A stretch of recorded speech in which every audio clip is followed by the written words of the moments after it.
The Pacific Ocean in 1945 was a graveyard of steel and men. Once filled with the proud fleets of the Imperial Japanese Navy, it was now a realm of wrecks scattered across the seafloor. Above those silent graves, the US Navy ruled the waves. Japan's empire was collapsing. Cities lay in ashes. Its army was trapped across scattered islands.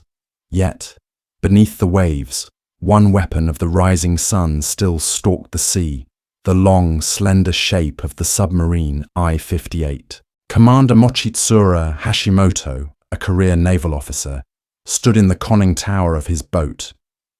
He had trained for years beneath the strict discipline of the Imperial Navy. At 33, he carried the weight of Japan's fading hopes on his shoulders.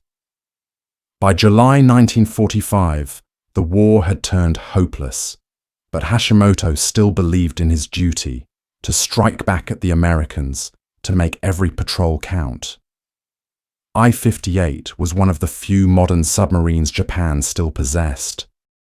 The vessel was a B-3 type cruiser submarine, fast and long-ranged, 356 feet of dark steel, designed to hunt across the vast Pacific.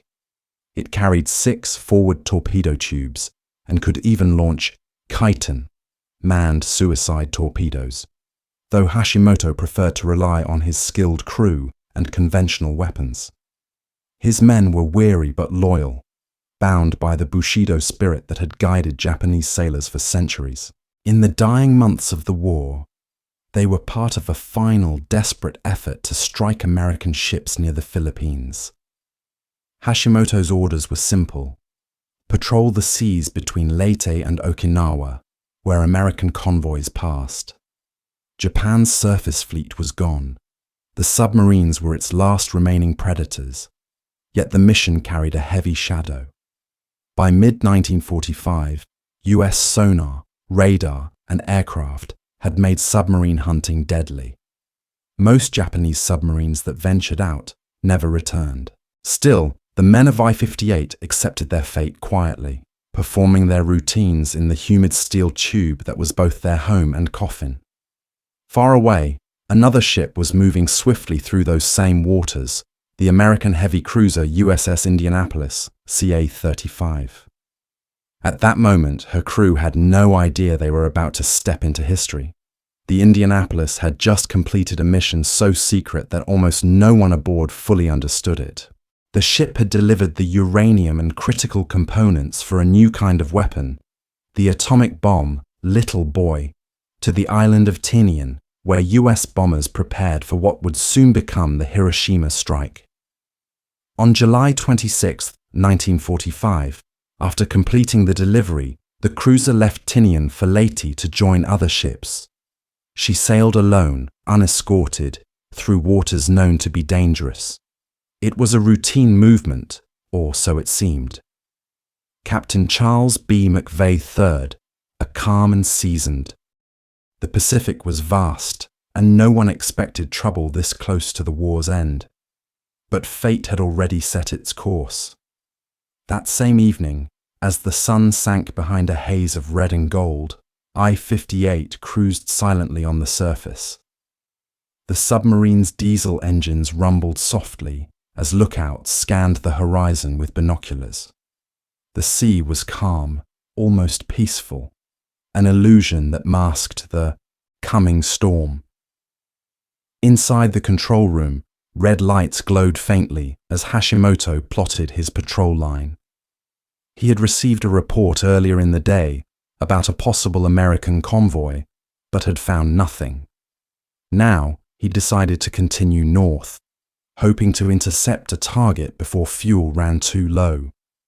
At around 11 p.m., the night sky cleared, revealing a bright half-moon.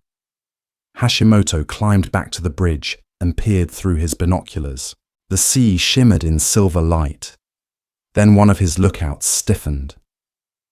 "Captain," he whispered, "a ship, bearing 350 degrees.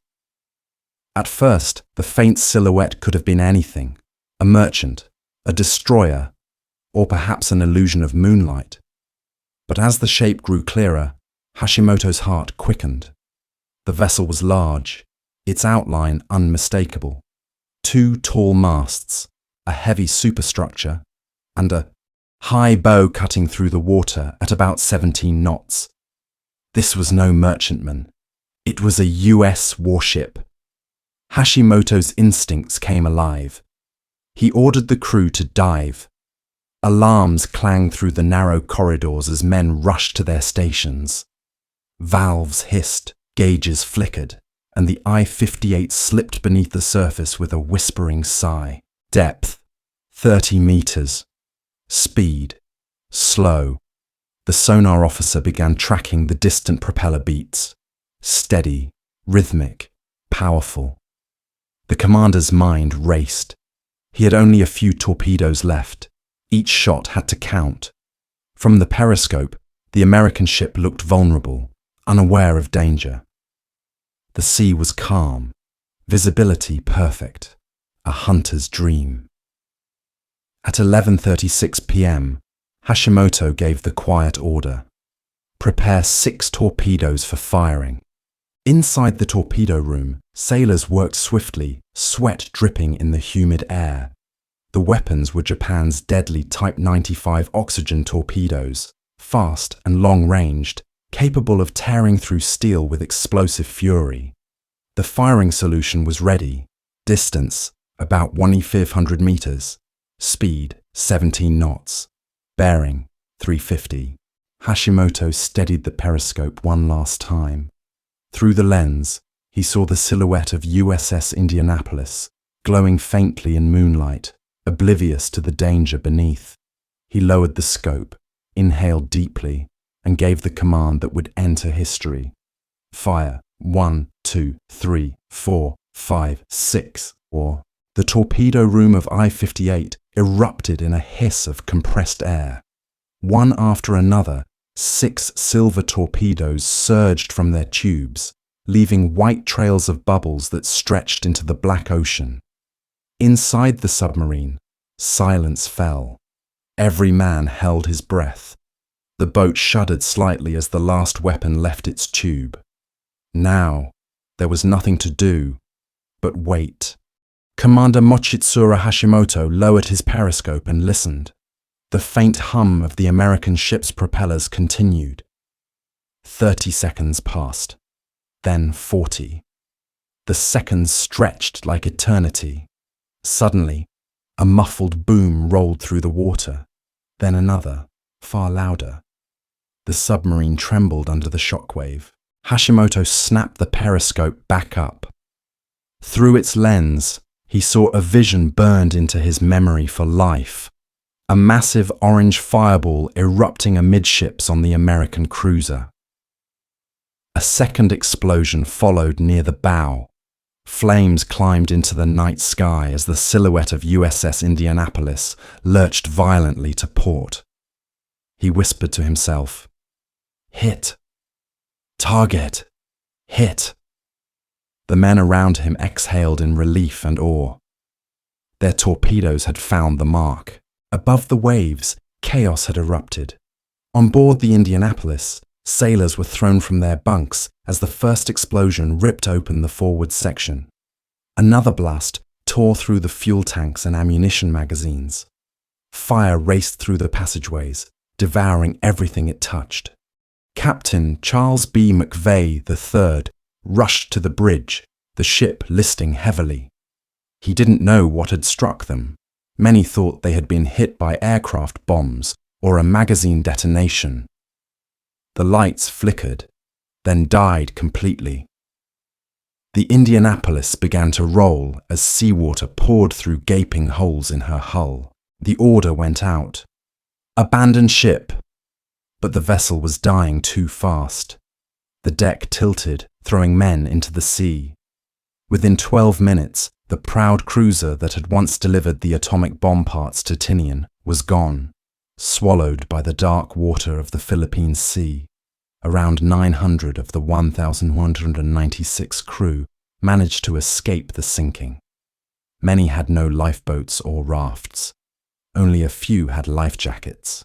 They clung to debris, as the ocean around them burned with floating fuel oil. For a brief moment, the night glowed with fire. Then darkness returned. Below, Hashimoto kept the submarine submerged for several minutes. He feared that escort ships might appear, though there were none. The sonar officer reported no counterattack. Slowly, Hashimoto rose to periscope depth once more. The surface was calm, except for faint fires flickering across the horizon. By 12:30 a.m., all was quiet. The sea had claimed another ship. Hashimoto noted the position and logged the sinking in his war diary. He felt a mixture of triumph and sorrow, a warrior's pride in a successful strike, but also the heavy knowledge that hundreds of lives had ended because of his command. He ordered I-58 to dive deeper and turn eastward, away from the scene. For the Japanese crew, the mission was over. They did not realize that this would become one of the final victories of Japan's navy and one of the darkest tragedies for the United States. As dawn approached, fragments of wreckage floated on the waves. Oil slicks spread for miles. The survivors of the Indianapolis began to gather, calling out for friends in the darkness. Some were burned, others bleeding, most in shock. The sea was warm, but their fear was cold and endless. In the first grey light of morning, they could see nothing but ocean to every horizon. The ship had gone down too fast for distress signals to be received. No one knew they were missing. They were alone. Groups formed instinctively. Men tied life jackets together to keep from drifting apart. A few small rafts held the wounded. Many had no water. They looked toward the east, hoping for rescue, but none came. At that same moment, hundreds of miles away, the submarine I-58 cruised silently beneath the waves, turning for home.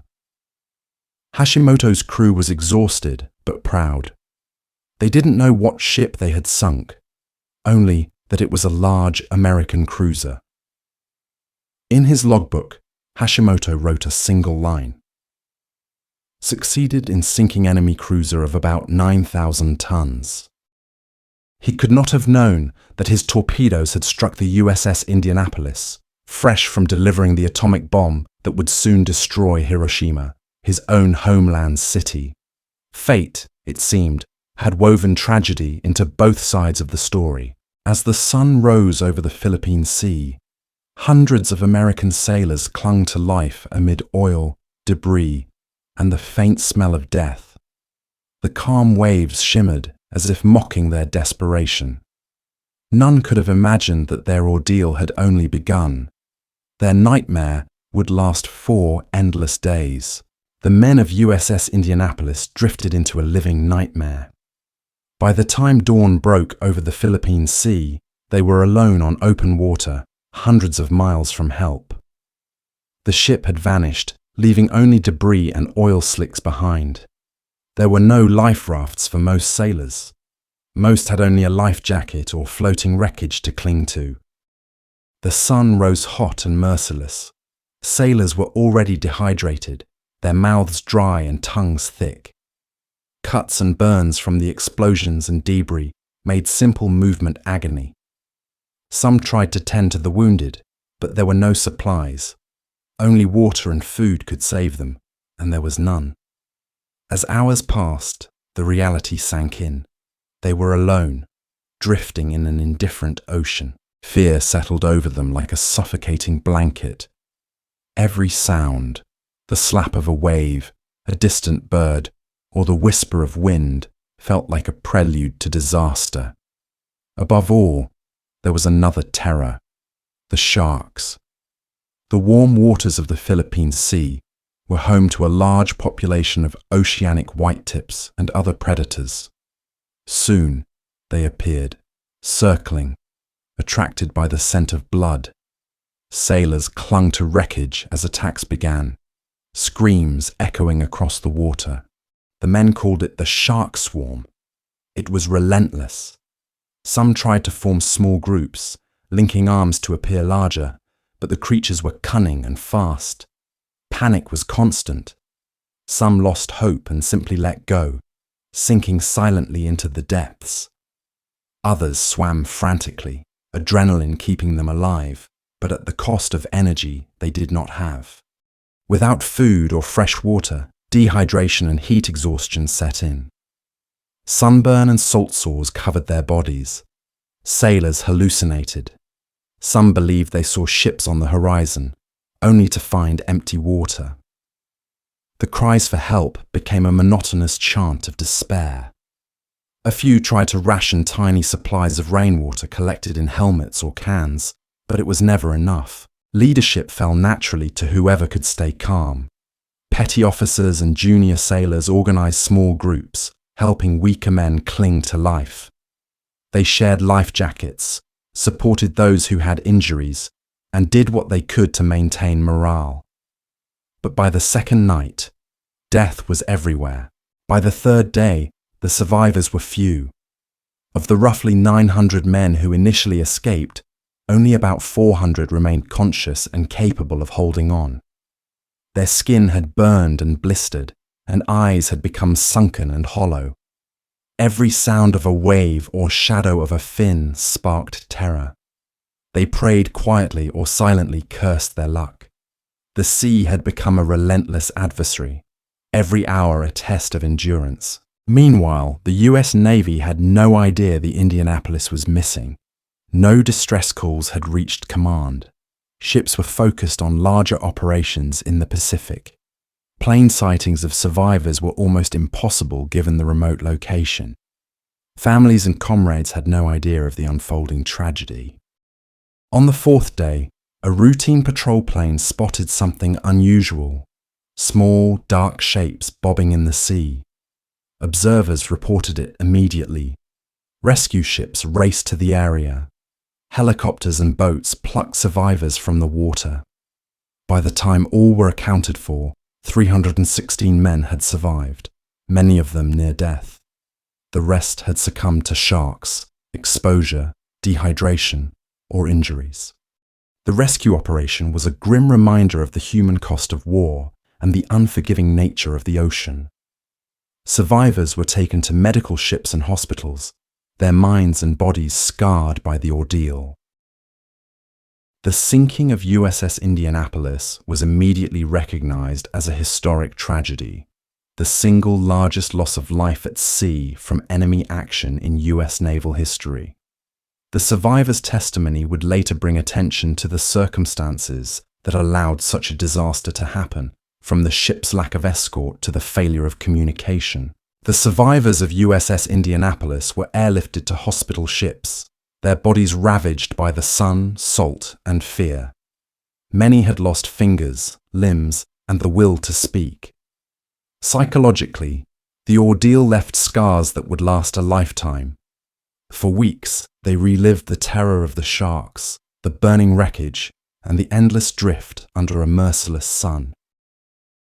The story spread quickly through naval channels and eventually reached the public, stirring outrage, grief, and a mixture of disbelief and awe at the sailors' endurance. Captain Charles B. McVeigh III faced immediate scrutiny. Questions were raised. Why had the Indianapolis sailed unescorted? Why was there no distress signal? Some blamed him directly for not zigzagging the ship, a standard anti-submarine tactic. McVeigh endured public condemnation, and in 1946 he was court-martialed. He was found guilty of hazarding his ship by failing to zigzag, a controversial verdict that weighed heavily on him for the rest of his life. Meanwhile, in Japan, Commander Mochitsura Hashimoto had survived the war. His submarine I-58 had returned safely to port after the strike. When the war ended, Hashimoto was taken prisoner by the United States. During the trial of Captain McVeigh, Hashimoto provided testimony about the attack. His testimony helped clarify the events but did little to ease the public controversy. Decades later, historians revisited the sinking. McVeigh was posthumously exonerated in 2000, nearly 55 years after the disaster. The event is remembered not only for the tragedy itself, but for the human dimensions: bravery, endurance, command decisions, and reconciliation. The sinking of USS Indianapolis was more than a single naval disaster. It was a convergence of history, technology, and fate. It marked one of the last great victories of the Imperial Japanese Navy, but it was a hollow one. The war was nearly over, the atomic bombs had been dropped, and Japan's defeat was inevitable. Yet, for those hours and days in July 1945, I-58 had unleashed chaos and death with ruthless efficiency. Hashimoto later reflected on the incident in interviews, describing it with quiet solemnity. He never celebrated the sinking, though he followed orders as a soldier. For him, it was a duty fulfilled in the final months of a lost war.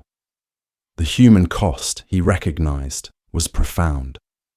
For the crew of Indianapolis, the sea became a battlefield far from the front lines, where nature and circumstance compounded the horrors of war. The wreck of USS Indianapolis remained undiscovered for decades. It was finally located in August 2017, over 5,500 meters beneath the surface in the Philippine Sea. The discovery brought closure to the families of survivors and rekindled interest in the tragic story. Video and images of the wreck showed a ship almost completely intact, yet resting on the seafloor like a tomb, silent testimony to the lives lost. Today, the story of I-58 and USS Indianapolis serves as both a historical lesson and a human story of survival. The bravery of the sailors, the command decisions on both sides, and the cruel hand of fate converge in one dramatic episode of World War II. Museums, books, documentaries, and memorials ensure that the memory of those who died in that ocean expanse will never fade. The tragedy also reminds us of the complexities of warfare, the strategies, the technology, and the unpredictable consequences of every decision. The Japanese submarine fleet, once a formidable predator, was now part of history. Yet through this single encounter, its legacy remains vivid.